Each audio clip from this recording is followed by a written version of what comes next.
L'Helena és una nova proposta, una nova banda d'indie rock, rock alternatiu en català. Ens agrada dir que fem cançons potents, canyeres, que tenim una proposta contundent a nivell de so, però que les cançons estan escrites des d'una honestedat i una sensibilitat molt grans. Per tant, combinem una mica aquesta part sensible amb un so contundent.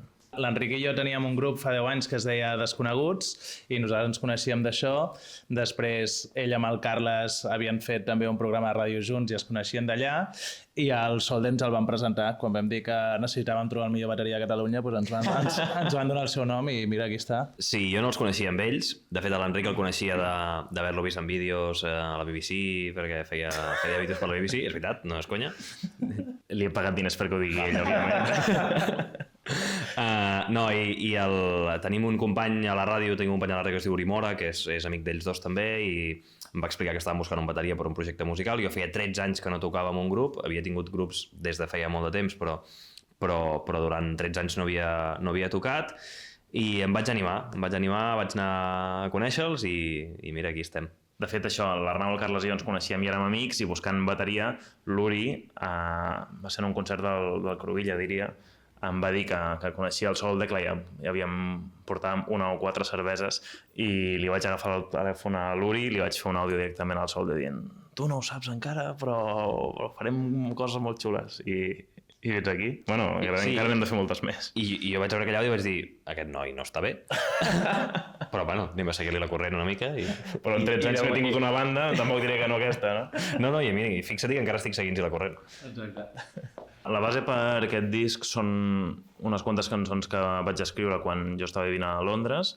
Quan vaig tornar a Catalunya amb l'Arnau i el Carles al principi, ells es van oferir a fer les guitarres, tocar, jugar-me una mica amb el projecte. Finalment vam decidir fer una banda de rock amb totes les paraules, i vam afegir algunes cançons més que hem composat més recentment. Òbviament, d'aquelles primeres cançons que jo havia escrit a guitarra i veu en mode cancautor a Londres, doncs n'hi ha algunes que no quadraven bé per la tipologia de banda que volíem fer. Per tant, algunes van quedar fora, d'altres són dins el disc, i en vam fer algunes més.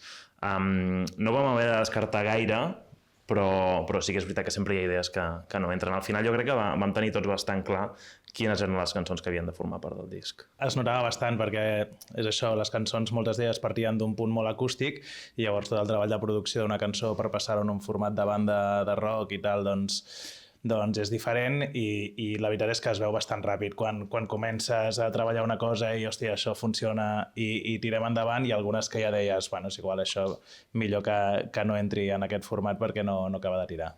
Al Solde li agradava molt Camela i el vam convèncer per deixar-ho estar. Bueno, de fet hi ha una cançó que la tenim així mig en flamenco, no? És una broma interna, aquesta cançó no sortirà mai a la llum. No, evidentment que no. És veritat que nosaltres, tots quatre, tenim com a base el rock en les seves vessants, l'indie rock, el pop rock, el punk rock, el hard rock en alguns casos, i ens anem inclús cap al metal, fins i tot en els nostres gustos musicals.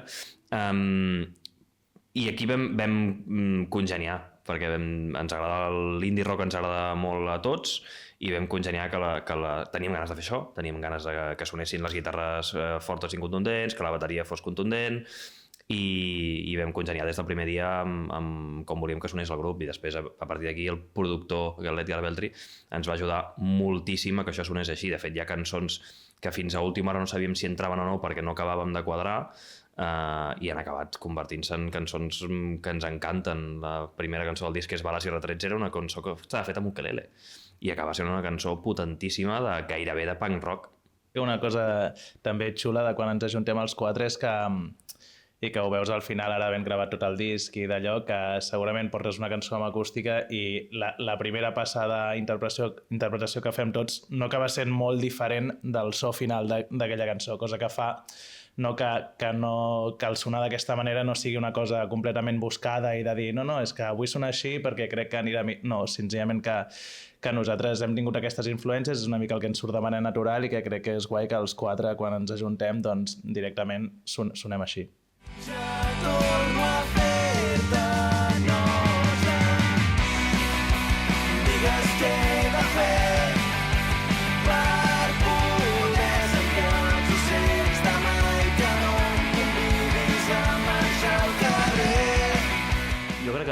no és que haguem tingut mai la necessitat ni la voluntat explícita de diferenciar-nos de ningú, simplement teníem ganes de fer música de la que ens agrada a nosaltres, que és una música que s'ha fet sempre en anglès, en català també hi ha hagut, òbviament, onades importants de rock en català, però vèiem que sobretot en castellà, des de propostes de Madrid o d'altres llocs, també propostes catalanes en castellà que estaven funcionant molt bé i això ens encoratjava una mica de dir, ostres, torna a haver-hi guitarres i torna a haver-hi públic per les guitarres i per aquesta mena de música que bé que coincideixi en un moment en què nosaltres estem plantejant una proposta així.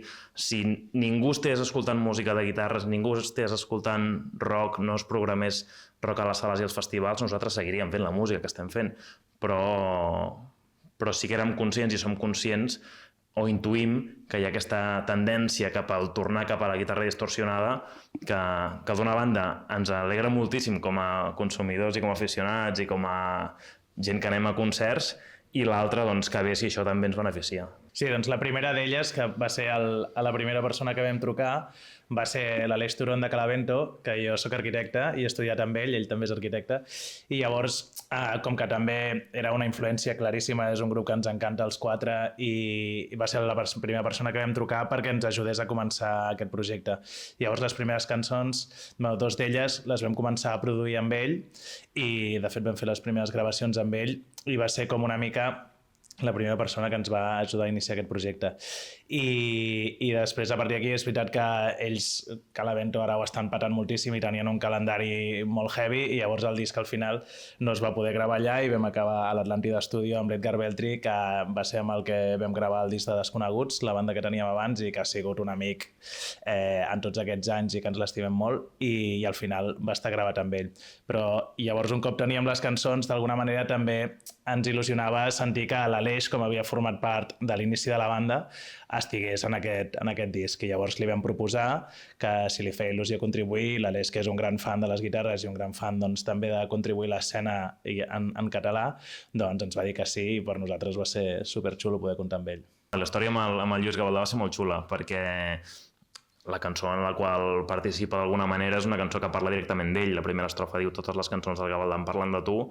Jo crec que qualsevol persona que escolti les cançons dels Pets s'hi sent reflectida d'alguna manera i de fet és una cançó que està construïda en algunes parts amb versos de cançons dels Pets i ens feia molta il·lusió com a referent que és de la música catalana i especialment de guitarres que participés i va ser xulo perquè li van fer arribar un vídeo, li van fer un vídeo en el qual ens presentàvem.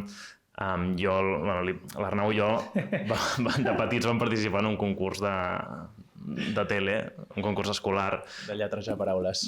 Sí, el Picalletres, correcte.